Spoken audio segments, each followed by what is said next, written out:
Brier Rose. Long ago, there lived a king and queen who often said to each other, "If only we had a child." but they never did. After years of pining, the once cheerful queen would sometimes go to the pond to bathe alone and cry. On one of these days, to the queen's surprise, a frog hopped out of the water and said, "Do not cry, my queen. Your wish shall be fulfilled. Before a year has gone by, you will have a daughter."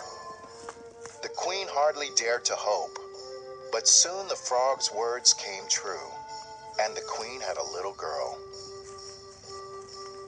"We shall have a great feast to celebrate," the king declared. He invited his family and friends and also the wise women of the kingdom so they could meet his child. "But there are 13 wise women, and we only have 12 golden plates," said the cook. The king waved a hand and said, "Then tell one of the wise women she'll have to stay home." He did not consider, until it was much too late, how this would make the uninvited person feel. The feast was splendid, and when it came to an end, the wise women leaned over the cradle one at a time to bestow their magic gifts upon the baby. One gave virtue, another beauty, a third riches, and so on. Everything in the world a person could desire. 11 of the wise women had made their promises when suddenly the 13th wise woman appeared. She was terribly angry that she had been left out of the celebration, and to punish the king for his insult, she cried out, "When the king's daughter turns 15 years old, she will prick her finger on a sewing needle and will fall into a deep sleep forever." Her curse delivered, the scorned wise woman swept out of the room. Everyone was shocked, but the 12th wise woman, who had not yet bestowed her good wish, came forward.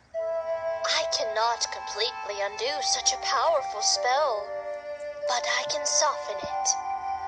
She bestowed her wish that the deep sleep would not last forever, but would end after 100 years. The queen was horrified. "Don't worry.